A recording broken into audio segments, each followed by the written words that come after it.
What's up, guys? Been a while since I threw a video up here. Get busy. I'm not a professional YouTuber, not even an amateur YouTuber. I'm just a lunatic with an iPhone. I actually got a new iPhone. I don't know if this looks any better video quality wise, but Verizon makes things so confusing. I don't know if you guys have ever, I'm sure somebody watching this video has bought a phone from Verizon, but I can't for the life of me understand how the deals work there. But somehow I got $800 for my iPhone 12, and somehow I got this phone for like a $4 increase a month, plus I got a free Apple Watch. I have no idea how their deals work. Who knows, man? I was just sick of that iPhone being so big. The iPhone 12 Pro Max, the Pro Max iPhones are way too big. I think I have big hands too. And that phone was, by the way, this person is hammered in front of me. 90% of the reason why I'm even filming this is I'm pretty sure we're gonna witness a crash here. So just keep your eyes peeled on that piece of shit Mitsubishi in front of me. And they have their high beams on. So yeah, the Pro Max, way too big. We're cruising at 30 miles an hour and it's a 45. This guy's gonna crash. What am I saying? It's probably a woman. I've never seen someone weave this badly. So anyways, back to the truck content. I have been noticing significant mileage loss, and I suspect doing a little bit more research on hybrids in general. It's roughly, I'm looking at roughly a 10% mileage drop since winter hit. It's 35 degrees out, and I'm just gonna pop it in cruise control here so I don't crash while I'm doing this. It's 35 degrees out now. That's pretty standard. Mid-December in the Northeast here in Connecticut. I mean, it'll get down to zero, even sub-zero temperatures, but we've had a really kind of a mild December, but still much colder weather. It's not optimal weather as far as any type of battery efficiency goes, as far as I understand it. I think they like to be hot and not cold. I don't know really much about it, but this is my mileage now. I mean, 21 and a half miles per gallon. I am running premium for whatever reason now. And so anyways, that's the gas mileage portion of this. I've had a few things on this truck.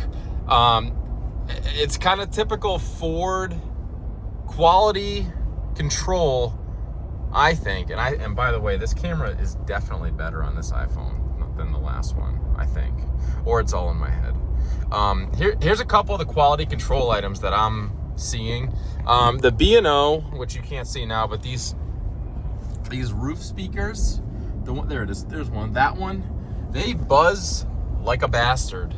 And they do that mainly when I'm on a phone, the real high pitch, like, if I got the wife on the phone, they're buzzing. And there's, the dealer said that when I had it in for an oil change, the dealer said they heard it and they're going to look into it. So hopefully I get those replaced or fixed or whatever they need to have done. This guy is fucking weaving like crazy. The first truck that I had, the 501A, the sunroof, I think I went over this, the little air baffle, the mesh air baffle, was just gone one day. That thing flew off. This one seems to be hanging on. But those are two things.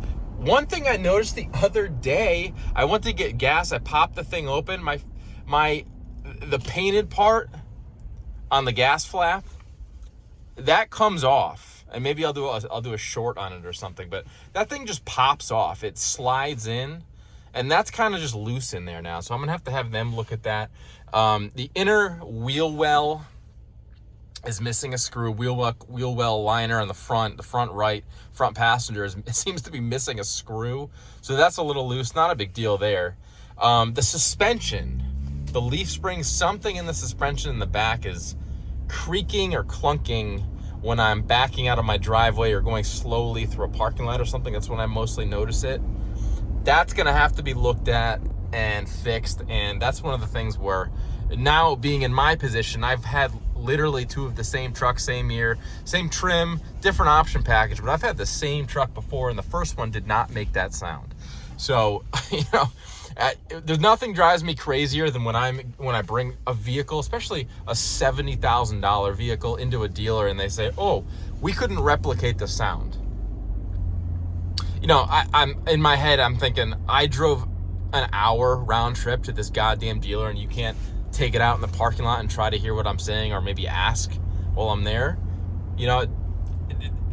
Over and over and over again throughout the course of owning cars, that's the mechanics go to bullshit saying they can't replicate a sound.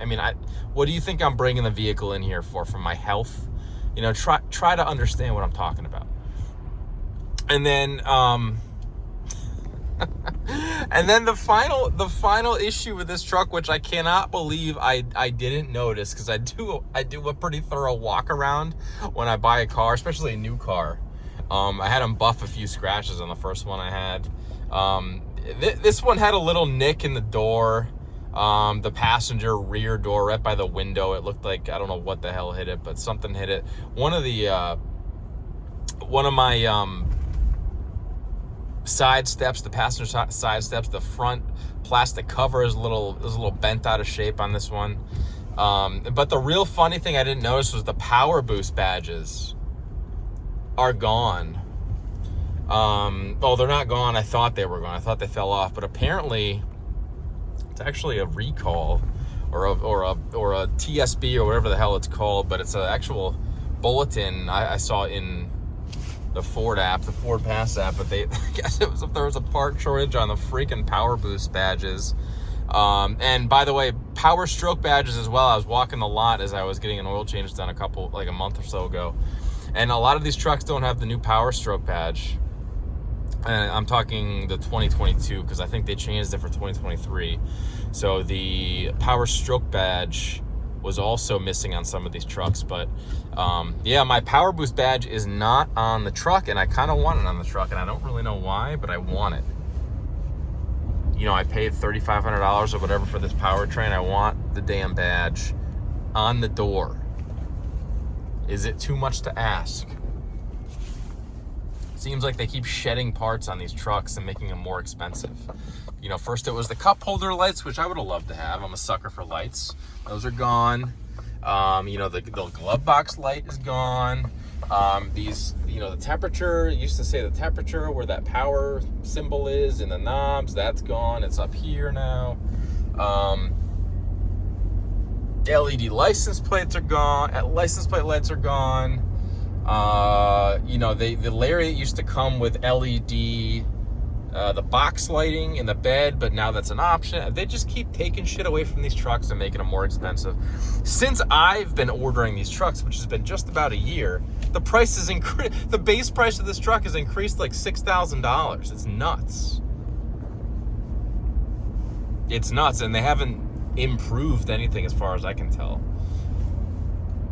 This truck has more options, but like less. It didn't even come with the badges this time from the factory. It's hilarious. But I know it sounds like I'm complaining, but these issues will all be solved. One thing I wanted to ask about, I was obsessing about Ford Protect for like months. I was just staring at these tables. I went online, and if you guys are considering one of these, definitely check out Flood Ford. And there's another one too, which I actually got them down cheaper than Flood Ford. But for the love of God, do not buy an extended warranty, even if it's the Ford Protect warranty, especially if it's Ford Protect. Do not buy a Ford Protect warranty from the dealer. What are you doing? They are so much cheaper if you go to Flood Ford. I don't want to say they're half price, but they're damn near half price. I didn't end up doing it. I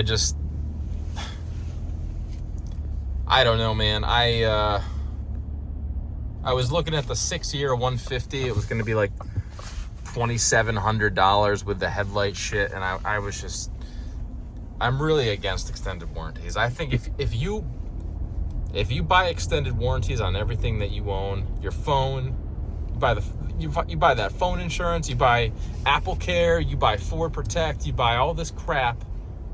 Everybody else has your money and you have nothing. You know, I don't know. I could be wrong. I mean, watch, I'll blow a motor at 61,000 miles and I'll be on the hook for it and everyone will be laughing at me. But I chose not to buy the Ford Protect plan. I certainly did not even consider the maintenance plan. The maintenance plan is the funniest thing going. So expensive, locks you into certain maintenance intervals. I do not run. I got an oil change. Here it is right here. I don't know if you can be able to read this, but I got an oil change, and yeah, I'll put this light on. And at 1,500 miles, and that says 11,353 miles. That is the dealer's recommended next service interval. How does that make sense?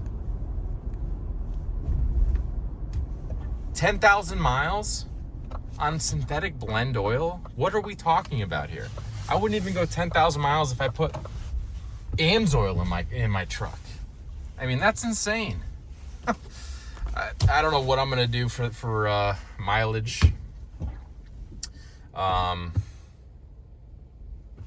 Oil change intervals, but it's not gonna be 10,000. I'm probably gonna. I got like 4 free that they stole my Ford Pass points. And I got like 4 free ones. I think I'm gonna run the synthetic blend through for the first 4, get me up to like 15,000 miles or something, and then I'm gonna switch over to something else. Oh, one thing I did do, which is probably a stupid financial decision, but I'm also against credit cards. I don't really enjoy borrowing money of any kind. But I thought it was a cool idea to get the Ford credit card, which they approved me. I don't know what I have like a $12,000 limit on it or whatever. I got the Ford credit card, but the points they give you is in Ford Pass points. So I'm gonna try to buy a Ford vehicle in Ford Pass points. That's my goal. So I'm just gonna have to spend like $15 to $20 million on that card, and yeah, then I can get a new F-150 in 45 years. So. That is the update on this truck. Maybe someday I'll make another video other than me just ranting and showing the dash and driving. Unfortunately, by the way, we did not see that car crash, but he'll probably hit a mailbox. Certainly gonna get in a fight with his wife when he gets home, if he is married, which I hope to God he's not. But that guy was hammered, driving drunk, and oh, check that out. By the way, I was super into AMSOIL at one point, and now I've come full circle, and I think I'm just going to put, I enjoy the Pennzoil, Ultra Platinum, whatever the hell it is, the natural gas shit. I'm all hooked on that marketing now, but, yeah, I've got, anyways, let me cut this video short. I'll just sit here and talk to myself in my garage for hours, but 3,200 miles on this bitch so far. Love it. I know I just spent 10 minutes complaining about all the little things that went wrong, but oh, just so you guys believe me, I'll show you. Yeah, there's no Powerboost badges to speak of on this truck. And yep, I'll talk to you guys later.